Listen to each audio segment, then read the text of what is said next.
Hallo und herzlich willkommen auf meinem Kanal Ingas Color Art.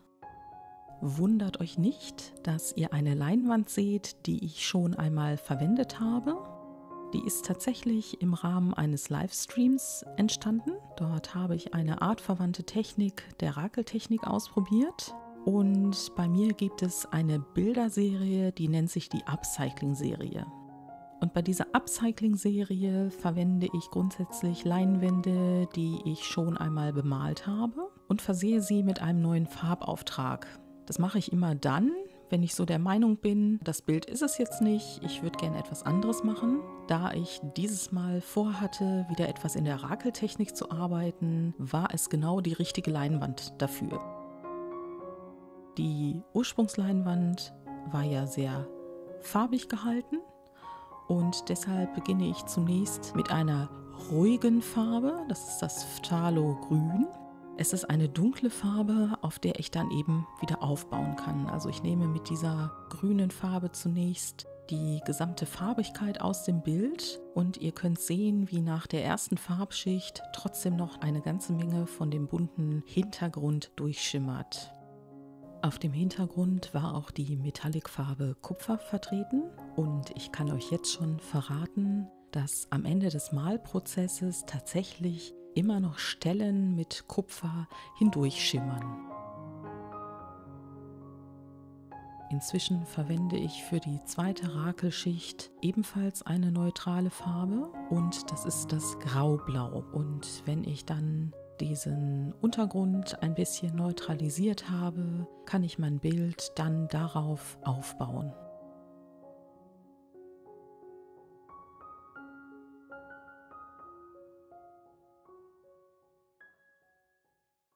Dieses Mal arbeite ich nicht sofort mit den Reflex- oder mit den Perlfarben, wie ich das in den letzten Rakelvideos gemacht habe, sondern ich fange dann als dritte Farbschicht an mit einem hellen Goldton, um ein bisschen Metallic-Glanz wieder auf die Leinwand zu bringen. Ich habe bislang bei diesen 3 Farbschichten bewusst darauf verzichtet, zwischendurch zu föhnen. Das heißt also, im Moment wird nass in nass gearbeitet und das kann man auch jetzt ganz gut sehen, wenn ich diese Metallic-Farbe auftrage, dass sich die Farben vermischen, dadurch, dass ich das Rakelwerkzeug relativ flach über meine Leinwand ziehe. Das dient mir alles zur Vorbereitung für etwas, was ich heute tun werde. Bislang habe ich die Rakelbilder immer Schicht für Schicht aufgebaut und heute werde ich mit meinem langen Rakelwerkzeug auf jeden Fall die obersten Schichten ein bisschen zerstören. Als ich das Werkzeug in die Hand genommen habe, um dann tatsächlich die oberste Schicht stückchenweise abzunehmen, habe ich durchgeatmet und auch ein bisschen Kraft aufgewendet, damit das auch wirklich funktioniert. Und diese bewusste Zerstörung einer Schicht, die schon sehr schön im Aufbau war, erforderte von mir echt Mut und auch einen gewissen Kraftaufwand, damit das auch tatsächlich funktioniert, was ich davor habe. Als nächste Schicht trage ich die halbtransparente Farbe Permanentrot Purpur auf. Die bildet wiederum einen schönen Kontrast zu der freigelegten dunklen grünen Farbe. Zusammen mit dem goldenen Schimmer erinnert mich das gerade doch stark an Weihnachten. Aber ihr kennt mich, das wird sich gleich mit der nächsten Schicht schon wieder ändern.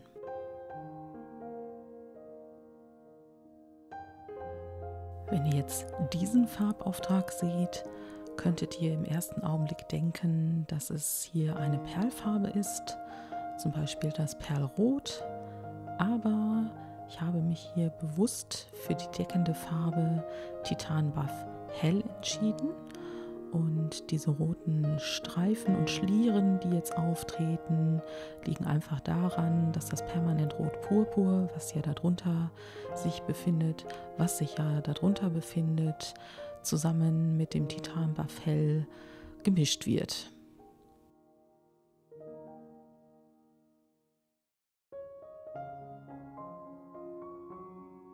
Bei diesem Bild, was ich jetzt male, ist das wie bei meinen anderen Bildern auch.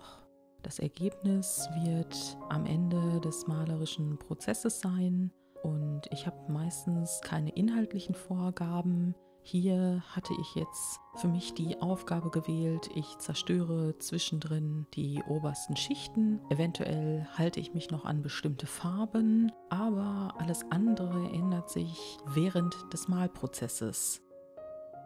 Nachdem ich ja jetzt mit vielen beruhigenden Farben gearbeitet habe, kommt jetzt oberhalb der Titan-Buff-Hellschicht endlich wieder eine knallige Reflexfarbe zum Einsatz.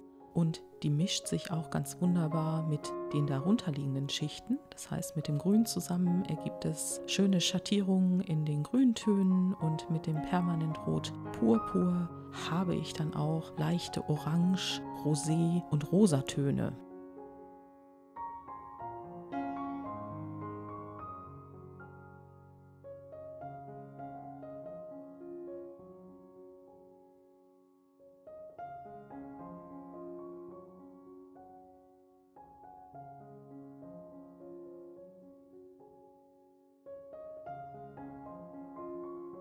Nachdem das Bild inzwischen wieder wunderbar harmonisch und stimmig aussieht, ist es auf jeden Fall Zeit, das große Rakelwerkzeug wieder herauszuholen und wieder Fehlstellen in die oberste Schicht zu kratzen.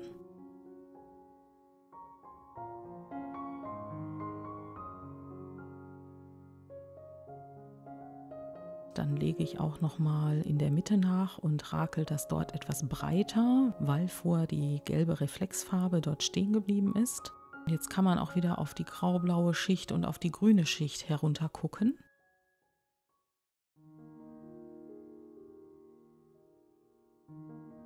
Wenn ich jetzt die nächste Farbschicht, die Metallic-Farbe Graphit, auftrage und über die zerstörten Strukturen gehe, dann seht ihr, dass diese auch für den Moment erstmal erhalten bleiben. Sie sind zwar nicht mehr so farbig wie vorher, aber an diesen Kanten, die ich mit dem Rakelwerkzeug gezogen habe, verhaftet die Farbe nicht.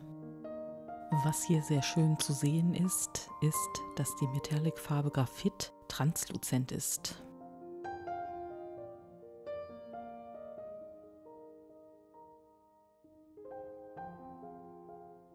Zu den transluzenten Farben gehört auch die nächste Schicht, die ich in grün-blau mache.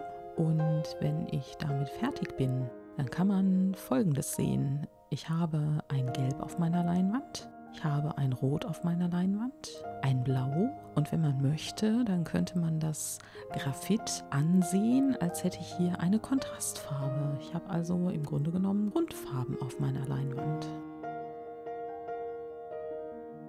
Ich gebe zu, so ganz ohne Perlfarbe komme ich dann ja doch nicht aus. In diesem Fall habe ich mich für die Perlfarbe in Blau entschieden, da der Tonwert meiner Farbschichten auf der Leinwand doch recht dunkel geworden ist und ich mit der transluzenten Perlfarbe Blau das Ganze wieder etwas heller gestalten kann. Und diese changiert zusammen mit dem Grün-Blau dann in einer Range zwischen Weiß, Grün, Blau, also wunderbaren, herrlichen, frischen Farben. Nachdem ich die Perlfarbe in Blau aufgetragen habe, hat sich in dieses Bild schon wieder die Harmonie eingeschlichen. Weil meine Aufgabe ist, dieses Bild eben zu entrakeln, greife ich wieder zu dem Rakelwerkzeug und kratze, wie schon zuvor, wieder ein paar Stellen aus der Oberfläche heraus.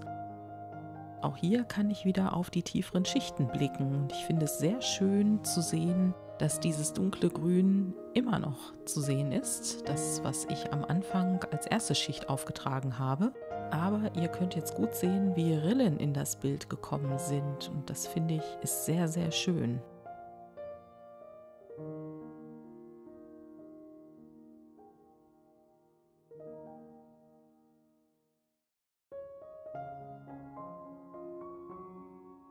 Da ich inzwischen mutiger mit dem Rakelwerkzeug geworden bin, kratze ich auch an dieser Stelle noch einmal mit diesem Werkzeug auf der Oberfläche herum und man sieht, dass die Farbe ja noch nass ist und dass sich das Rakelwerkzeug auch ein bisschen bewegen kann.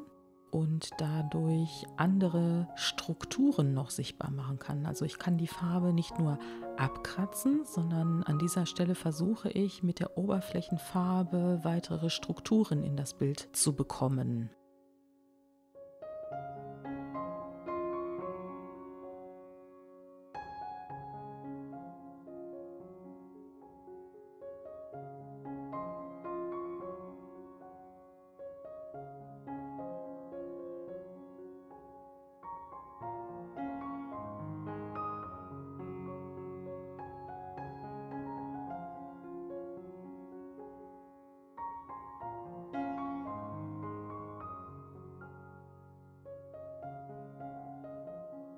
Für die oberste Schicht des Bildes greife ich jetzt noch einmal zu einer Reflexfarbe.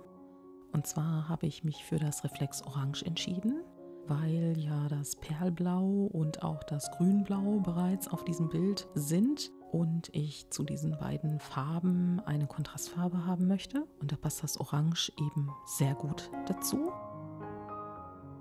Dieses Orange trage ich allerdings noch akzentuiert auf und anschließend habe ich noch etwas andere Farbe auf meinem Rakelwerkzeug, was ich dann, nachdem ich das Reflex Orange aufgetragen habe, nicht mehr gesäubert habe. Und dort kommen jetzt diese helleren Stellen, die auf dieses Reflex Orange aufgebracht werden, her.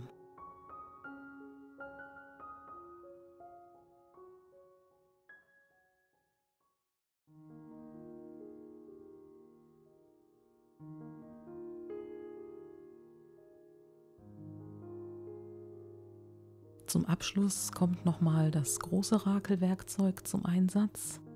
Und inzwischen macht es auch sehr viel Freude, einfach dieses neue Werkzeug auszuprobieren. Und deshalb lasse ich nochmal alles, was ich vorher gemacht habe, so ein bisschen in die oberste Schicht einfließen.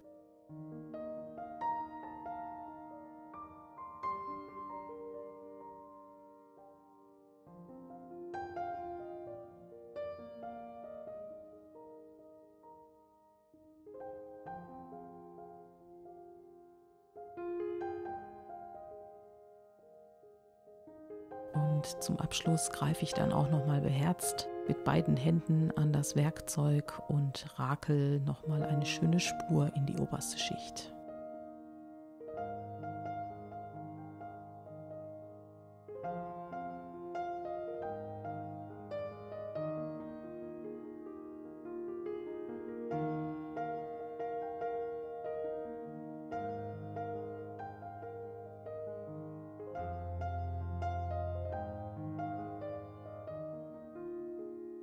Zum Abschluss kommen hier ein paar Detailaufnahmen von dem gerakelten Bild.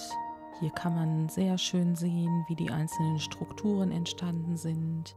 Man sieht, wie tief teilweise das Rakelwerkzeug in die Oberfläche eingegriffen hat. Man kann einzelne Schichten erkennen und zwischendurch blitzt tatsächlich nochmal eine Stelle mit Kupfer auf. Man kann an manchen Stellen wirklich den Hintergrund sehen. Ich finde, das Bild mit seinen Störungen ist wirklich wunderbar gelungen und ich kann mir vorstellen, dass ich dieses Rakelwerkzeug auch demnächst nochmal einsetzen werde. Teilweise sieht es so aus, als hätte man 3D-Strukturen erschaffen.